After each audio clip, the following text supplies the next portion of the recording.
Dan sekarang ini kita bersama dengan wartawan Zimizan Azam yang sebelum ini, sebelum PKP ni dia sering kali ke Johor Bahru. Sudah pasti kita boleh korek lebih banyak kan? lagi rahsia dengan Zul. Betul, dia agak rapat dengan JDT. Baik Zul, terima kasih Zul.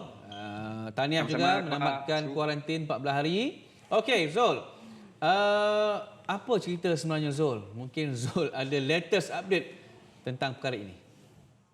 Okey Akbar, maklumat ataupun info yang saya dapat mengenai perkabaran ini agak terhad di mana sumber-sumber saya sendiri pun tidak dapat indikasi mengenai perkabaran ataupun hasrat Tunku Ismail untuk meninggalkan JDT.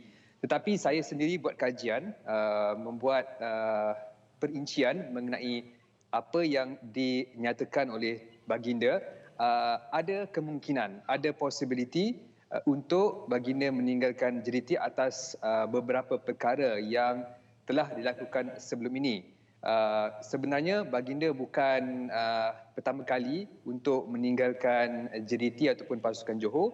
Pada 2017 ketika beliau menjawat jawatan Presiden FM, baginda juga melepaskan jawatan sebagai Presiden Persatuan Bola Sepak Negeri Johor PBNJ pada 2015 sebelum mengambil alih kepimpinan kerusi panas Presiden FM pada 2017.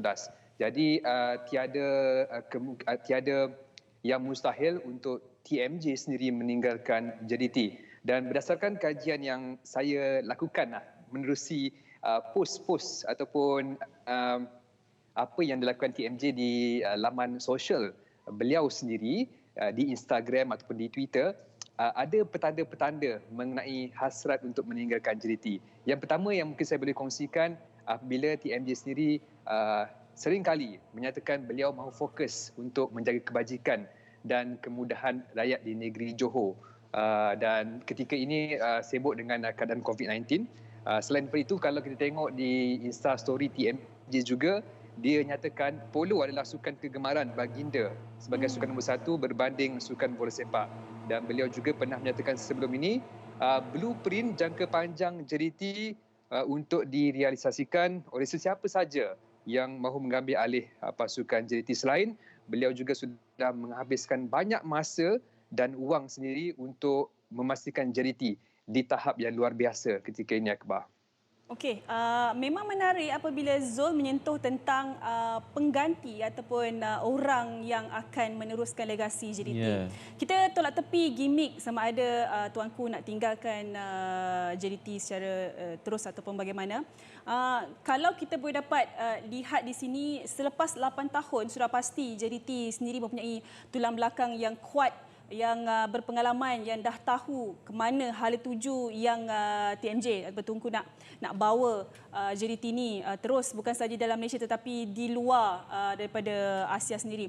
Mungkin Zul boleh berikan beberapa mungkin nama yang berpotensi untuk membawa misi dan visi ni.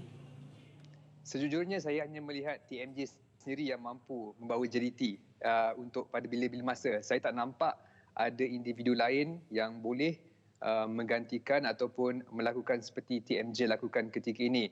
Mungkin adik beliau pernah menjadi Presiden PBNJ sebelum ini. Jadi kalau tanya saya, ketika ini saya masih melihat tiada individu yang boleh menggantikan TMJ walaupun kita memiliki tokoh yang mempunyai klub-klub di luar negara seperti Tan Sri Vincent Tan, Tony Fernandez dan beberapa individu lagi. Untuk ketika ini saya melihat masih TMJ adalah individu yang masih sepatutnya berada untuk pasukan JDT. Tapi saya suka ingatkan di mana kajian yang saya lakukan tadi, ada kemungkinan seperti kalau kita tengok Instagram yang pernah dilakukan oleh TMJ, dia pernah menyatakan quitting when you are on top is not quitting. It called retiring. Itu antara perkara yang saya boleh relatekan berkenaan dengan hasrat Tunku Ismail untuk melepaskan jawatan sebagai pemilik kelab JDT. In either way, kita boleh melihat. Okey, Su, boleh teruskan? Okay. Sebelum Zul mungkin sentuh lebih panjangkan, tapi mesti ada seorang yang mendapat kepercayaan TMJ sekarang ni. Kalau kalau mungkin Zul boleh kongsikan sikit selain daripada adik Baginda, mungkin ada nama-nama dalam jawatan dalam PBNJ yang memang boleh jadi orang kepercayaan TMJ? Saya rasa tiada lah, Su. Memang tak ada? Kalau memang tak ada, Su. Saya agak mengikuti rapat pasukan JDT yang mana kita tahu pasukan JDT ini dikuasai sepenuhnya oleh Tunku Ismail. Dan sebab itu kita melihat bagaimana JDT sekarang berbanding pasukan-pasukan lain yang banyak bergantung ataupun pengurusan kepimpinan itu bertukar ataupun ada kuasa-kuasa lain yang boleh mencapuri pihak management. Jadi sebab itu saya nyatakan saya begitu yakin bahawa bagi pasukan JDT tiada orang yang berada di belakang yang cukup rapat walaupun kita tahu beliau bekerjasama dengan Martin Press selaku ejen kepada pemain dan juga Kevin Ramalingam yang mengurus takbir stadium dan juga infrastruktur di JDT. Jadi saya rasa mereka agak terhad dari segi kuasa ataupun hubungan mereka dengan Tunku Ismail. Jadi sebab itu saya masih meletakkan ataupun bercakap kat sini tiada individu yang boleh menggantikan tempat TMJ selaku presiden ataupun pemilik kelab JDT. Zul jangan nak apply pula. Kalau ada pun saya nak apply jadi pemain sebab mungkin boleh ganti Syafiq Rahim ke. Okay, baik, terima kasih Zul. Okey Akbar, sama-sama.